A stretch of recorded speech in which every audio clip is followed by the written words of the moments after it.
Ooh, what's up, Internet? Last week, we beat Pokemon Red, mostly carried by Bahamut the God Beedrill, and so this week we're going to see if we can do the same in Pokemon Green, because this is the NerdyLocke, my personal challenge to hardcore Nuzlocke all 35 Pokemon games in release order. Here are the rules.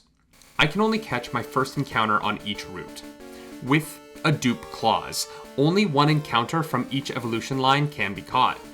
Every Pokemon must be nicknamed, and if a Pokemon faints, it is dead forever.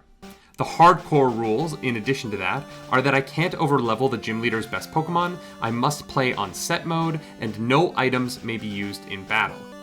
The NerdyLocke rule is that Pokemon who have made it to the Hall of Fame in previous games are barred from future Elite Four fights. In Pokemon Red, we used these 6, so we can't use them. Professor Oak asked my name, so I said Nerdy, and reminded him his grandson is Chat. Attempt 1 was the Singer's Run, and Attempt 2 was the Food Run, and both of them wiped to this same damn Butterfree on Route 6. The first because I was banged up and accidentally sped myself into the fight, and the second because starting Bulbasaur in Gen 1 can be dangerous for a Nuzlocke. You see, Bulbasaur is really good at the early game of Gen 1. Bulbasaur clears through Kanto all by himself, and so you have to pay attention to level up your other Pokemon, because sometimes your Bulbasaur dies, and he's the only one with levels, and then you have nobody, and this Butterfree resets you for the second time in a row. No!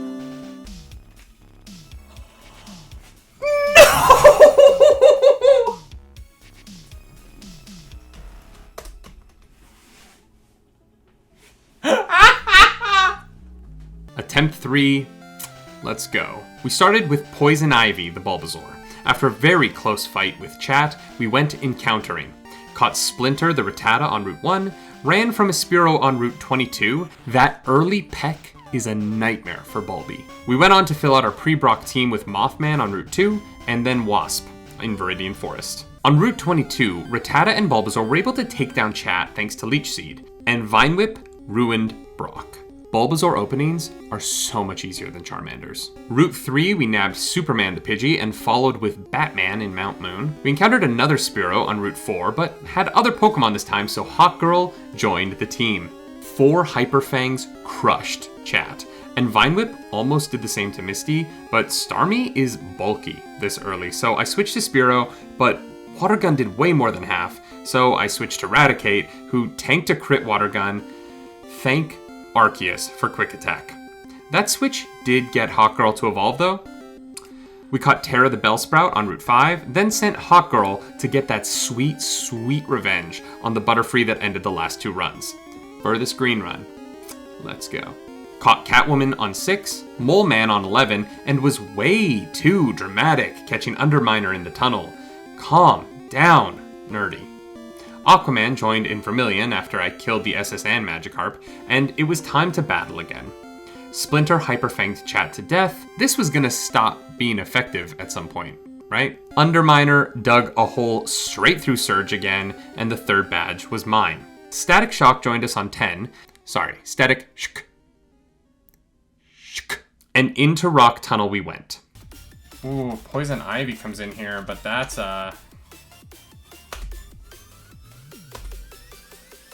Do I die here? Am I about to lose Poison Ivy? Oh no, I am! Ah!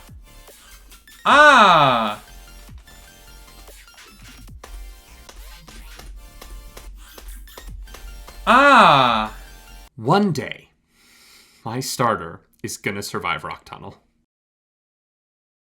Starfire gave us some firepower on Route 7, and we headed to Erica. Hawkgirl took way more damage than she should have because she missed 2 flies, but still made this easy. Aquaman was way too much for Giovanni, and I was starting to feel comfortable in Gen 1. Like, I was walking into fights with an idea of how they were gonna go. Chat stood between me and a flute, so Aquaman dropped a couple ice beams, Static came in for the Gyarados, and then once again, Splinter hyperfanged us to victory. We woke up Juggernaut and added him to the team, and ran down to get Wonder Twin in Fuchsia. Chat wanted to fight again. I think he just likes losing. Went basically the same. Aquaman Ice Beam twice, then Static took down Gyarados, and then took out the rest of Chat's team. No Raticate needed. Took a couple steps over and nabbed Aquaman's wife Mara. Upstairs, Underminer went to work on Giovanni, but took a little too much damage to finish it off, so Starfire got a couple digs in. Giovanni is always an easy win. I flew back down to Fuchsia so Underminer could get me another badge. I didn't use my Earthquake TM on Doug Trio this time because I wanted to dig under a potential self-destruct from the Wheezing.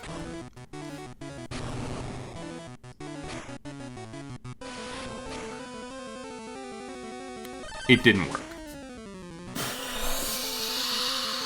2 losses after 5 badges wasn't bad though, so we challenged Sabrina.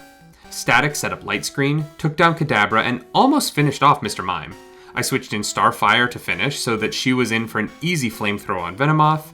Zam came in, and so I switched to Juggernaut, and Earthquake ended the fight. I wanted to save time at the end of the run grinding, so I needed to get the EXP all, which meant I needed to get 50 caught encounters in the Pokedex. I chased down every encounter on the map, but the important ones are Parademon, the Aerodactyl, and Cinnabar, Magneto, and Black Manta.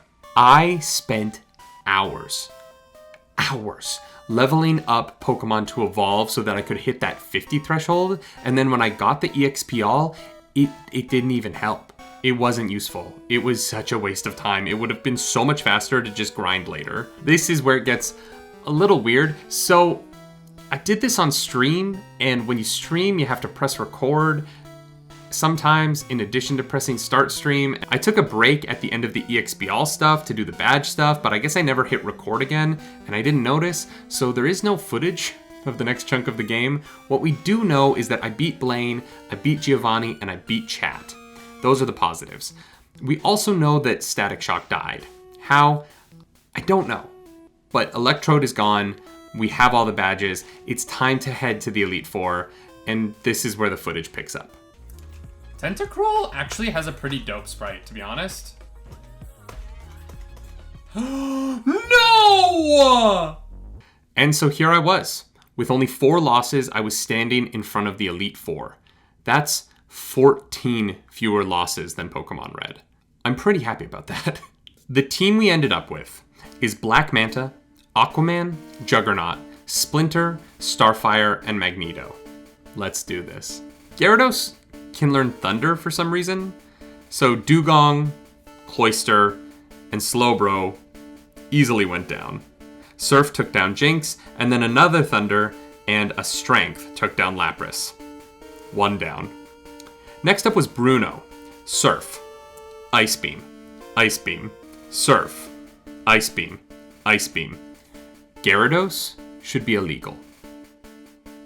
Agatha's Gengar went down to a Surf and an Ice Beam, but I didn't want to mess with confusion, so Splinter Hyper-Fanged the Golbat. Guess that move never stopped being effective. It's a callback.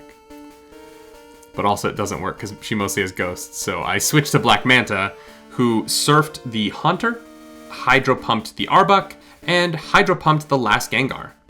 This was shaping up to be the easiest Elite Four fight ever. Lance, champion that he is, sent out his Gyarados, but mine knows Thunder? Then Ice Beam, Ice Beam, Ice Beam, Ice Beam. Gyarados should not be able to learn all of these moves. Chat was waiting, but was certainly not ready. Aquaman Ice Beamed Pidgeot, switched to Juggernaut to Body Slam Zam, Earthquake Rhydon, Blizzard the Executor. Jugs had taken some hits at this point, so I switched Aquaman back onto the field. Just like Lance, Thunder took care of Gyarados, and the last Mon of the run was before us. How fitting that my favorite superhero, Aquaman, I love me some Aquaman. He's best boy. And also the clear MVP of this run were in to take down the final Pokemon. Let's just win. Best advice, win. Alright, I don't know if that's gonna kill, but... Oh, it did! Critical hit! The Surf even crit to seal our victory and make us champions of Pokemon Green. This one was a lot of fun. I think there's a huge chunk of that footage that is missing, but I did this live on Twitch over at twitch.tv/nerdynightly, so I know that I did it honestly because somebody watched me do it. I just don't know what happened. That might happen again in the NerdyLocke. I don't always pay attention, so sometimes I miss things, and I'm sorry about that. But what I don't miss is my shot at taking down champions until future games, when that I definitely do. Stick around for future runs of the NerdyLocke. It gets crazy, it gets wild. Next Sunday, I'm gonna be back with Pokemon Blue. It's gonna be a good time, and stick around for videos in between. Who knows? I might have a couple of extra videos like I did this week with the Broken Pokemon Green video and the first ever attempt of the NerdyLocke Pokemon Red video. Both the links to those are in the description down below. Like this video, subscribe to the channel if you don't want to miss future Nuzlocks and my other gameplay content, and go over to youtube.com/nerdynightly, our main channel, if you want to stick around for the book club, the other stuff that we do, reactions, reviews, all of it. You can find it over there or around the internet. And as always, y'all, my name's Nerdy. Do something nerdy tonight. Bye.